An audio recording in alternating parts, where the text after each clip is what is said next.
معاشر المسلمين رحمكم الله. قال رسول الله صلى الله عليه وسلم: إن يوم الجمعة سيد الأيام وحج الفقراء وعيد المساكين والخطبة فيها مكان الركعتين. فإذا صعد الخطيب على المنبر ويخطب فلا يتكلمن أحدكم، ومن يتكلم فقد لغى، ومن لغى فلا جمعة له. أنصتوا واسمعوا واطيعوا رحمكم الله. Ma'asyiral muslimin yang dirahmati oleh Allah Subhanahu wa taala, Rasulullah sallallahu alaihi wasallam bersabda, sesungguhnya hari Jumat itu ialah penghulu sekalian hari dan haji bagi kaum fakir dan miskin. Dua khutbah adalah menepati 2 rakaat sunat. Maka apabila khatib sudah berada di atas mimbar dan ia membacakan khutbahnya, maka janganlah kamu berkata-kata satu di antara kamu. Barang siapa yang berkata-kata, maka sia-sialah. Dan barang siapa yang sia-sia, maka tiadalah Jumat baginya. Oleh karena itu, diamlah, dengarlah dan taatilah. Semoga kita semua mendapat rahmat oleh Allah Subhanahu wa taala. إن الله وملائكته يصلون على النبي يا أيها الذين آمنوا صلوا عليه وسلموا تسليما.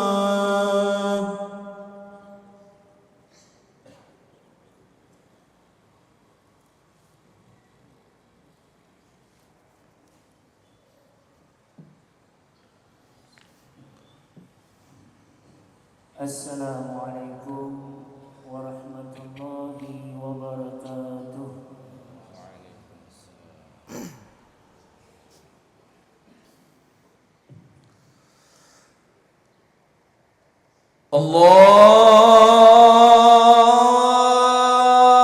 Allahu Akbar,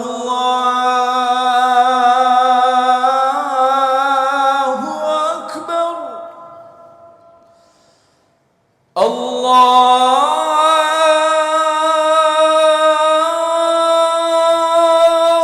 Akbar,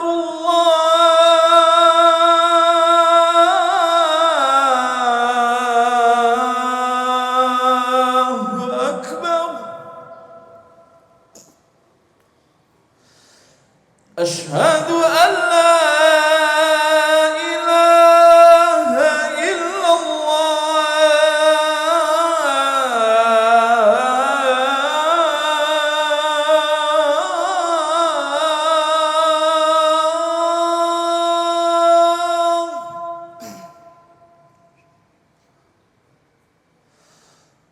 أشهد أن لا إله إلا الله.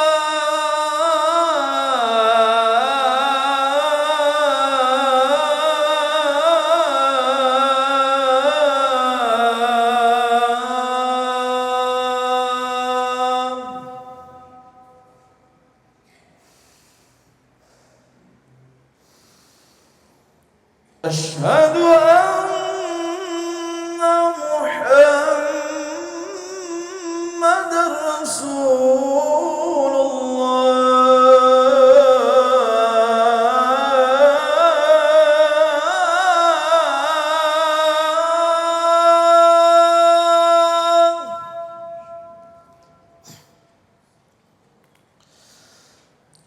أشهد أن محمد رسول الله.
ilaha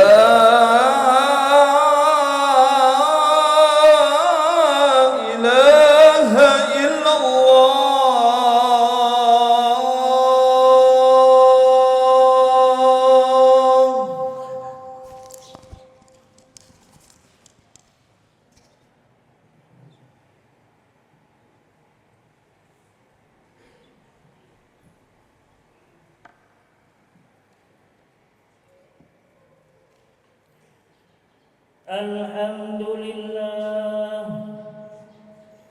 الحمد لله نحمده ونستعينه ونستغفره ونعوذ بالله من شرور أنفسنا ومن سيئات أعمالنا من يهده الله فلا مضل له ومن يضلل فلا هادي له أشهد أن لا إله إلا الله وحده لا شريك له وأشهد أن سيدنا محمدا عبده ورسوله لا نبي بعده اللهم صل وسلم على سيدنا محمد وعلى آله وأصحابه ومن تبعهم بإحسان إلى يوم الدين أما بعد فيا معاشر المسلمين اتقوا الله قال الله تعالى يا أيها الذين آمنوا اتقوا الله حق تقاته ولا تموتن إلا وأنتم مسلمون. Ma'asyiral muslimin, jamaah Jumat yang dirahmati Allah Subhanahu wa taala.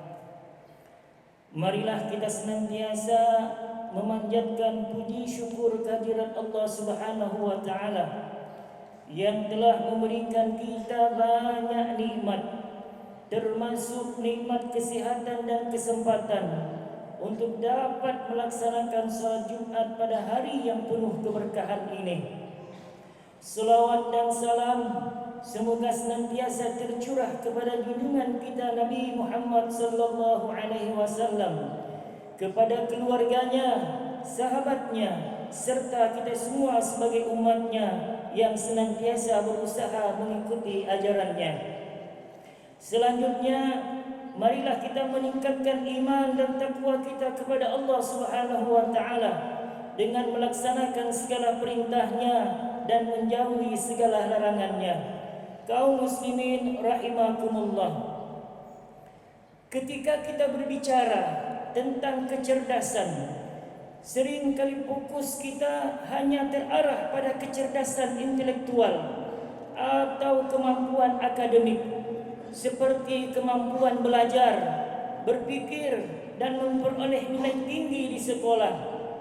Namun Islam mengajarkan bahwa kecerdasan bukan hanya soal seberapa banyak ilmu pengetahuan duniawi yang kita miliki, tetapi juga seberapa baik kita mampu mengaplikasikan ilmu tersebut dalam kehidupan sehari-hari melalui akhlak yang mulia. Rasulullah sallallahu alaihi wasallam bersabda, "Innama bu'istu liutammima makarimal akhlak." Maknanya, sesungguhnya aku diutus untuk menyempurnakan akhlak yang mulia. Hadis riwayat Ahmad. Hadis ini menegaskan bahwa salah satu tujuan utama diutusnya Nabi Muhammad adalah untuk menyempurnakan akhlak manusia. Dengan kata lain, orang yang benar-benar cerdas adalah mereka yang mampu menyeimbangkan antara ilmu, pengetahuan, dan akhlak yang baik. Akhlak yang baik menjadi indikator kecerdasan yang sejati karena mampu membawa manusia kepada kebahagiaan, kesejahteraan, dan keberkahan baik di dunia maupun di akhirat. Dalam kehidupan sehari-hari, akhlak mencerminkan kualitas diri seseorang. Orang yang berakhlak baik akan dihormati dan dicintai oleh masyarakat, terlepas dari status sosial atau pendidikan formal yang ia miliki. Akhlak yang mulia tidak hanya memperindah hubungan kita dengan sesama manusia, tetapi juga mempererat hubungan kita dengan Allah Subhanahu wa taala. Dalam sebuah hadis Rasulullah sallallahu alaihi wasallam bersabda, "Inna ahabbakum ilayya wa akrabakum minni majlisan yaumal qiyamah ahasinukum akhlaqa." Maknanya, sesungguhnya yang paling aku cintai di antara kalian dan yang paling dekat kedudukannya denganku pada hari kiamat adalah yang paling baik akhlaknya. Hadis riwayat Tirmizi. Hadis ini menunjukkan betapa besar perhatian Islam terhadap akhlak yang mulia. Kecerdasan tidak akan membawa manfaat jika tidak diiringi dengan akhlak yang baik. Bahkan orang yang cerdas dalam bidang intelektual tetapi buruk akhlaknya cenderung merusak dirinya sendiri dan lingkungannya. Hadirin yang dimuliakan Allah, kisah dari kehidupan Imam Syafi'i memberikan kita contoh nyata tentang pentingnya menjaga akhlak dalam kehidupan sehari-hari. Dikisahkan bahwa Imam Syafi'i yang dikenal sebagai salah satu ulama besar dalam sejarah Islam pernah dihina secara terang-terangan oleh seorang laki-laki di depan banyak orang. Namun Imam Syafi'i memilih untuk tidak menanggapi dengan kata-kata kasar. Beliau malah tersenyum dan pergi tanpa membalas sepatah kata pun. Murid-muridnya kemudian bertanya, "Mengapa engkau tidak membalas penghinaan itu, wahai Imam?" Imam Syafi'i menjawab dengan bijaksana, "Aku tidak ingin menurunkan martabat diriku dengan membalas keburukan dengan keburukan. Aku lebih memilih menjaga akhlakku." Kisah ini memberikan pelajaran bahwa kecerdasan bukanlah sekedar soal kemampuan berargumen atau menyampaikan pendapat dengan baik, tetapi juga kemampuan untuk mengendalikan diri dalam situasi yang sulit dan mempertahankan akhlak yang mulia. Inilah salah satu bentuk kecerdasan emosional dan spiritual yang sangat dihargai dalam Islam. Hadirin yang berbahagia, seorang insan yang cerdas adalah dia yang mampu menjaga hatinya dari sifat-sifat buruk seperti marah, iri, dengki, dan sombong. Seseorang yang berakhlak baik akan selalu berusaha untuk menjaga hubungan baik dengan orang lain, meskipun orang tersebut mungkin memperlakukan mereka dengan buruk. Rasulullah sallallahu alaihi wasallam bersabda, "La tahkiranna minal ma'ruf syai'an walau anna talqa ahaka biwajhi talaq." Maknanya, jangan meremehkan sedikit pun kebaikan, walaupun hanya dengan bertemu saudaramu dengan wajah yang berseri. Hadis riwayat Muslim. Hadis ini mengingatkan kita bahwa akhlak yang baik tidak harus diwujudkan dalam hal-hal yang besar, tetapi juga dalam tindakan-tindakan kecil sehari-hari, seperti menyapa dengan senyum atau berbicara dengan lemah lembut. Tindakan-tindakan sederhana inilah yang seringkali menunjukkan kecerdasan emosional seseorang dan bagaimana ia menjaga hubungan dengan sesama manusia. Hadirin yang dirahmati Allah Subhanahu wa taala, dalam masyarakat modern saat ini kita sering melihat orang yang cerdas dalam hal intelektual tetapi kurang menjaga akhlaknya. Hal ini seringkali menimbulkan konflik, ketegangan, dan bahkan perpecahan dalam keluarga, lingkungan kerja, atau masyarakat. Oleh karena itu, sebagai umat Islam, kita harus berusaha untuk menyeimbangkan antara kecerdasan intelektual dan kecerdasan akhlak. Keduanya saling melengkapi dan harus berjalan seiring untuk menciptakan kehidupan yang harmonis dan penuh berkah. Allah Subhanahu wa taala berfirman dalam Al-Qur'an, "Wa qulu lin-nasi husna," dan ucapkanlah perkataan yang baik kepada manusia. Quran surah Al-Baqarah ayat 83. Ayat ini menekankan pentingnya berkata baik dan berakhlak mulia dalam setiap interaksi kita dengan sesama. Bahkan dalam berbicara, kita dituntut untuk menjaga adab dan akhlak, karena perkataan yang baik dapat menumbuhkan kasih sayang dan persaudaraan, sedangkan perkataan yang buruk dapat memicu kebencian dan permusuhan. Hadirin yang dirahmati Allah Subhanahu wa taala, pada akhirnya marilah kita semua menyadari bahwa kecerdasan sejati dalam Islam adalah kecerdasan yang seimbang antara ilmu pengetahuan dan akhlak yang mulia. Seorang muslim yang cerdas bukan hanya pandai dalam hal ilmu duniawi, tetapi juga memiliki akhlak yang terpuji, mampu mengendalikan diri dan selalu berusaha untuk membawa manfaat bagi orang lain.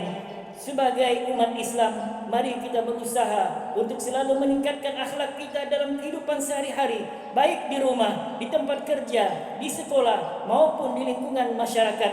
Marilah kita tunjukkan bahwa Islam adalah agama yang mengajarkan kedamaian dan kasih sayang melalui akhlak yang mulia. Semoga Allah Subhanahu wa taala memberikan kita kekuatan untuk selalu menjaga akhlak yang baik, menjadi kita hamba-hambanya yang berilmu dan berakhlak mulia, serta memberikan kita kebahagiaan dan keberkahan di dunia dan akhirat. Amin ya rabbal alamin. Inna ahsanal kalam kalamullahil malikil alam. والله سبحانه وتعالى يقول وبقول يهتدي المهتدون فإذا قرئ القرآن فاستمعوا له وأنصتوا لعلكم ترحمون. أعوذ بالله من الشيطان الرجيم. بسم الله الرحمن الرحيم. والعصر إن الإنسان لفي خسر إلا الذين آمنوا وعملوا الصالحات وتواصوا بالحق وتواصوا بالصبر. بارك الله لي ولكم في القرآن العظيم ونفعني وإياكم ما فيه من الآيات والذكر الحكيم، وأستغفر الله العظيم لي ولكم ولجميع المؤمنين والمؤمنات والمسلمين والمسلمات فاستغفروه إنه هو الغفور الرحيم. اللهم صل على محمد. اللهم صل على سيدنا محمد. اللهم صل على سيدنا وحبيبنا وشفيعنا ومولانا محمد.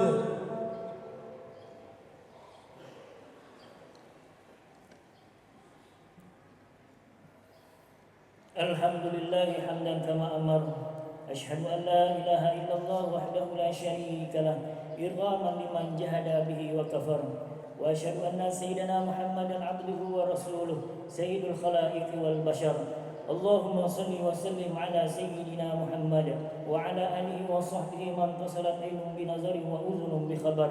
أما بعد فيا معاشر المسلمين اتقوا الله تعالى وذروا الفواحش ما ظهر منها وما بطن، وحافظوا على الطاعة وحضور الجمعة والجامعة، واعلموا أن الله أمركم بأمر بدأ فيه بنفسه وسنى بملائكة كرسي، وقال تعالى ولم يزل قائلا أليما إن الله وملائكته يصلون على النبي يا أيها الذين آمنوا صلوا عليه وسلموا تسليما.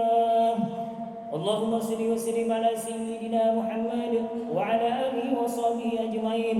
اللهم وارض عن الخلفاء الراشدين الذين قضوا بالحق وكانوا به يعدلون، ساداتنا أبي بكر وعمر وعثمان وعلي، وعن سائر أصحاب نبيك أجمعين، وعن التابعين ومن تبعهم بإحسان إلى يوم الدين. اللهم أعز الإسلام والمسلمين وأعل كلمتك إلى يوم الدين. اللهم انصر إخواننا المسلمين في فلسطين ولبنان. اللهم انصر إخواننا المسلمين في فلسطين ولبنان. اللهم انصر إخواننا المسلمين في فلسطين ولبنان. اللهم انصر من نصر الدين واخذل من خذل المسلمين. اللهم أهلك اليهود والنصارى والكفرة والمشركين. اللهم آمنا في نورنا وأصلح ولاة أمورنا واجعل اللهم ولايتنا في من خافك واتقاك. اللهم ارفع عنا الغلاء والوباء والربا والزنا والزلازل والمحن وسوء الفتن ما ظهر منها وما بطن عن بلادنا هذا خاصة وعن سائر بلاد المسلمين عامة يا رب العالمين. اللهم اغفر للمسلمين والمسلمات والمؤمنين والمؤمنات الأحياء منهم والأموات برحمتك يا أرحم الراحمين. معاشر المسلمين، إن الله يأمر بالعدل والإحسان وإيتاء ذي القربى وينهى عن الفحشاء والمنكر والبغي يعظكم لعلكم تذكرون. واذكروا الله العظيم يذكركم واشكروه على نعمه يزدكم واسألوا من فضله يؤتيكم ولا ذكر الله أكبر. والله يعلم ما تصنعون.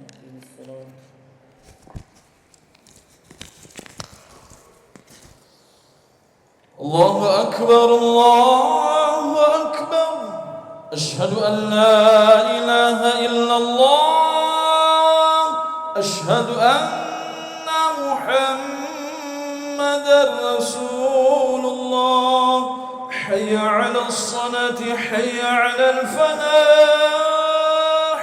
قد قامت الصلاة قد قامت الصلاة الله أكبر الله أكبر لا إله إلا الله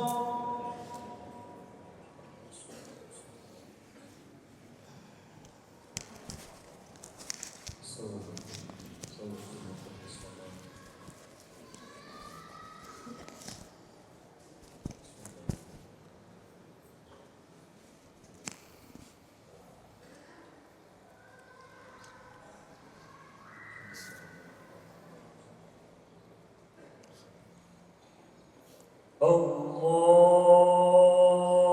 أكبر الله أكبر الله أكبر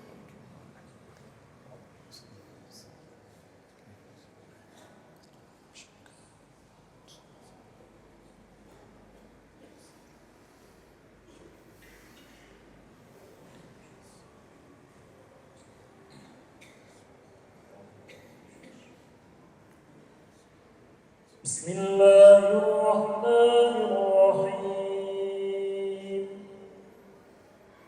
الحمد لله رب العالمين الرحمن الرحيم مالك يوم الدين إياك نعبد وإياك نستعين اهدنا الصراط المستقيم صراط الذين أنعمت عليهم غير المغضوب عليهم ولا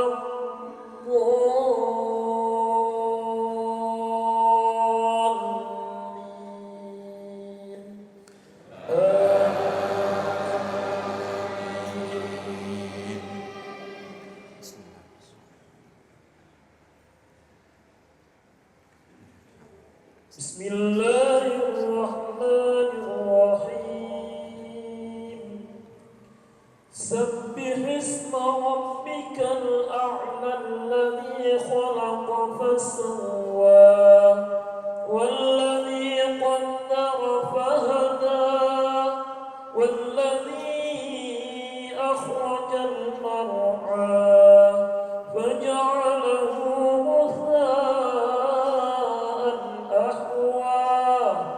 سنقرئك فلا تنسى إلا ما شاء الله إنه يعلم الجهر وما يخفى ونيسرك لليسرى فذكر إن نفعت الذكرى سيذكر من يخشى ويتجنبها الأشقى الذي يصلى النار الكبرى ثم لا يموت فيها ولا يحيا قد أفلح من تزكى وذكر اسم ربه فصلى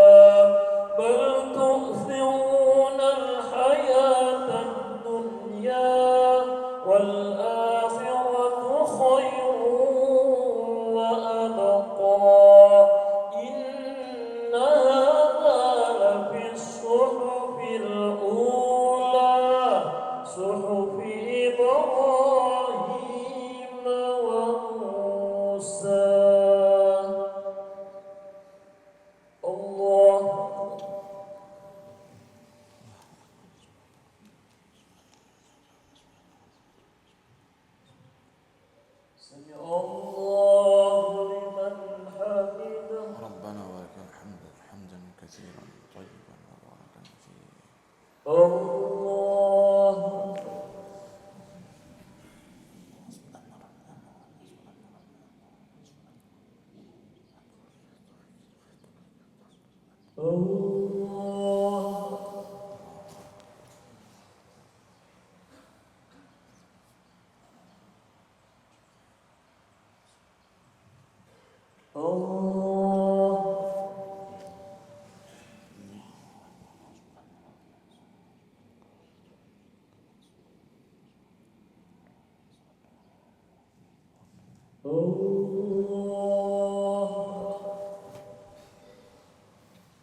Bismillahirrahmanirrahim. Alhamdulillahi Rabbil Alamin. Ar-Rahmanir-Rahim. Maliki Yawmiddin. Iyyaka na'budu wa iyyaka nasta'in. Ihdinas siratal mustaqim. Siratal ladzina an'amta 'alaihim ghairil maghdubi 'alaihim waladdallin.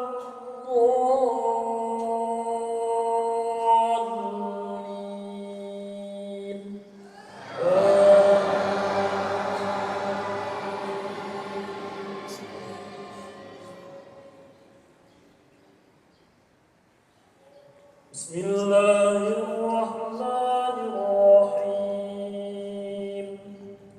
Alam nashrah laka sadrak wa wada'na 'anka wizrak alladhi anqadha dhahrak wa rafa'na laka dhikrak fa inna ma'al usri yusra inna ma'al usri yusra fa idza faragta fansab wa ila rabbika farghab.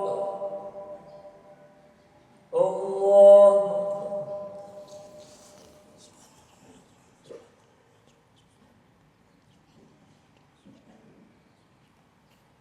Sami Allahu liman hamidah. ربنا ولك الحمد حمدا كثيرا طيبا مباركا فيه. Allah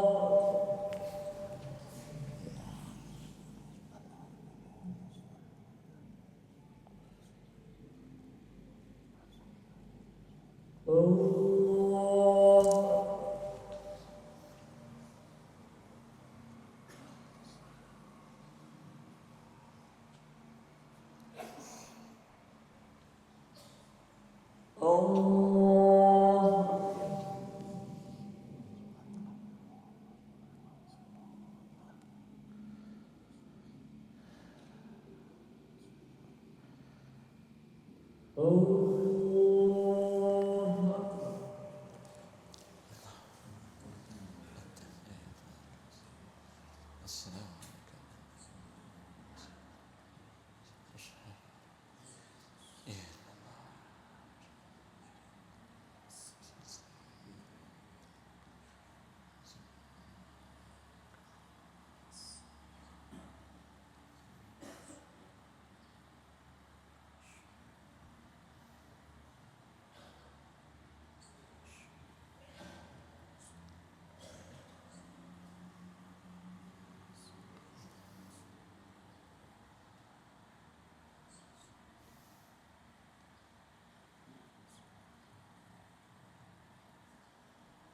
Assalamualaikum warahmatullah. Assalamualaikum warahmatullah. السلام عليكم. Astagfirullahaladzim. La ilaha illa anta. Astagfirullahaladzim. La ilaha illa anta. Astagfirullahaladzim.